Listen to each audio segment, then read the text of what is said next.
Hello everybody, my name is Mark Esquenazi with ME Corals and welcome. We're going to spend a couple of minutes talking today about dosing pumps and the importance of dosing in a saltwater reef aquarium. Many of us know that corals consume calcium and alkalinity and they need to be replenished on a daily basis, especially once you have established corals, SPS, LTS. They're going to consume it at some point. If you don't replenish calcium and alkalinity, you will hurt your corals to the point where they could die if alkalinity drops to significantly lower levels. So the first key is start testing. Know how much you're dropping, know how much you need to replenish on a daily basis of calcium and alkalinity. Many people start out initially dosing by hand, whether it be once a week or twice a week or even daily. A small amount, 5 mils, 10 mils a day. The key, first of all, is when you do dose in equal quantities, especially initially, until you need to tweak, if you need to tweak. But dose initial, so if you're dosing 20 mils of alkalinity, you want to dose 20 mils of calcium. And if you're dosing by hand, you run into a few problems. One, if you dose two of them together, especially in the same location, calcium and alkalinity will bind to each other, and you'll lose some of that chemical and it'll precipitate out on your heaters, tanks, etc. glass. Not great for us. So now you got to dose twice by hand. Secondly, if you're dosing by hand, alkalinity in general, if it's a sodium carbonate, has a high pH. And a high pH, if you pour too much of it into your tank at one time, meaning 10 mils in a 200-gallon tank isn't going to be a problem. But that same 10 mils in a 50-gallon tank will raise the pH significantly at a quick pace immediately. And that's not necessarily good for our aquarium inhabitants. So by using a doser, we can now spread out that 20 mils a day throughout the day as we choose, be it 4 times a day at 5 mils. Hence, we're not really raising the pH, or we can raise it when we want, preferably at night when our pH tends to drop.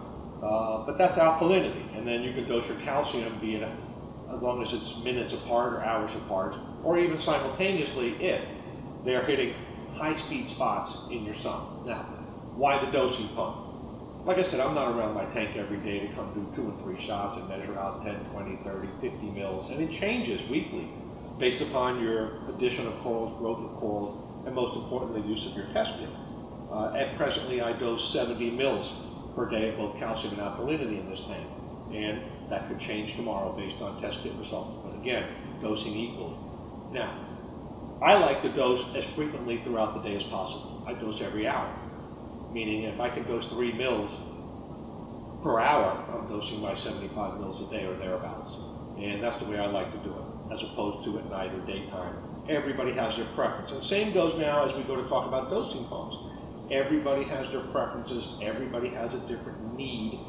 Everybody has a different car. We all like to do things differently. So there's no right, there's no wrong. The answer is it's right if it's giving you calcium and alkalinities without raising your pH. And any way you do it works. The rest becomes simplicity. And what do I mean by simplicity? Well, when we start with dosers many years ago, most dosers had no controllers.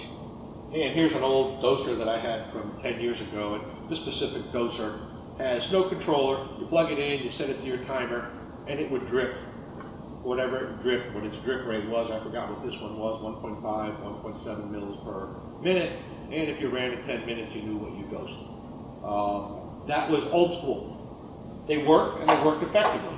Taking it a notch level to fancier school, our casing got a little bit prettier in this pump. You can see the casing inside, where the tubing goes, the way the tubings connect are a little bit differently. And this one actually has variable speed, which means for different applications, some people may use it for water changes or dosing, and hence your variable speed gives you that option. But with this particular pump, you run into a similar issue of there's no controller. So it goes to a timer, or more importantly, many of us have controllers already. It goes to your Apex, the Puritech, or your Digital Aquatics. All of them have the capability where these manual style dosing pumps with no controllers, you can plug in and now use the controllers as your controller. The positive and negative of that is, okay, I'm on my phone, I can control my dosing pump on my phone. The negative of that is, well, you used up 2 ports, 3 ports, 4 ports on your Apex that maybe you could have just used one with a controller.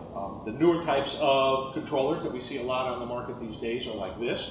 This one in particular has 4 heads and a separate controller. All right, what we see here is we see some simplicity. Instead of one one head or needing, in my case, calcium alkalinity, maybe for something else, 3 different dosers, you can do it all in one unit and you can control it with one controller.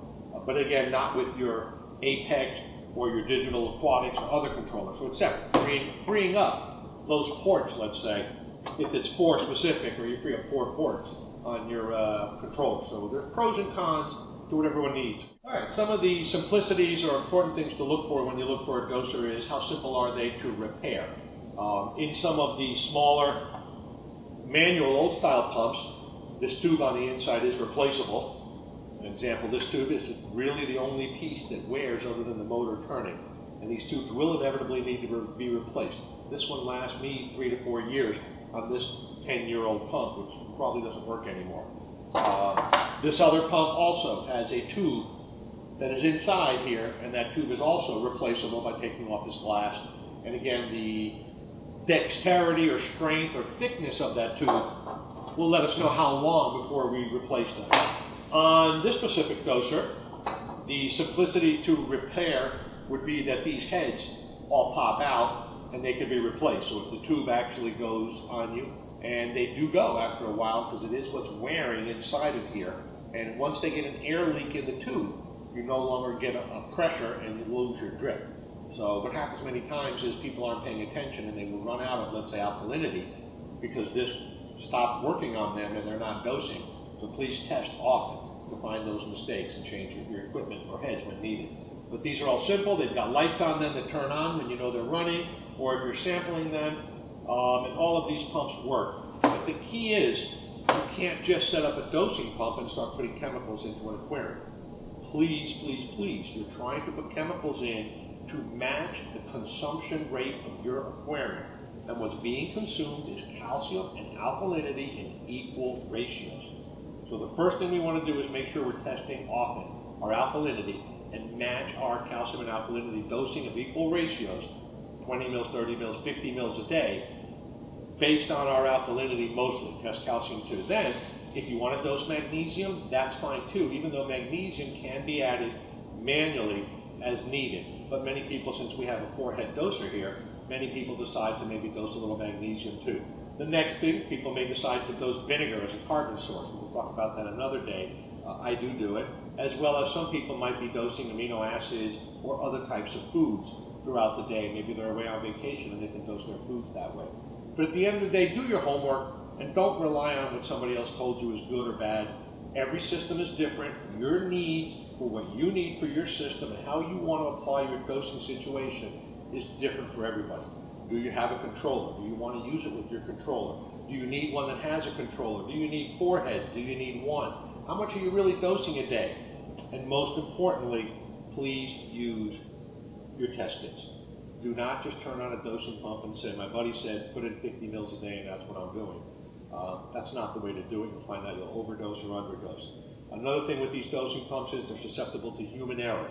Human error, that is we had it on and we forgot to turn it off while we were testing it and it ran all night. It's been one of the common complaints I hear. I may have even done it myself because we come in and we say, oh, I'm just going to add it here for a couple of minutes. We run off and do something else and we let it run all night. That's why it's important to have a timer and a controller to say, just run for me for 3 or 4 minutes. I know I'm going to get 5 mils or whatever it is per day, and you're good that way. So the last thing I'd also say is please calibrate or check your dosing pumps. In other words, some of these dosing pumps are sold with a known ratio. I'm going to dose 2 mils per minute. Well, if you really do your own test and run it for 10 minutes and divide by 10, you may find that it's not dosing at its stated manufacturer number. There's some room for, let's call it a 20 or 30% fluctuation either way. So you may think you're dosing 2 mils a day, but in reality, you could be dosing 3 or 1. So calibrate or test once or twice when you first buy your pump so you know what you're doing.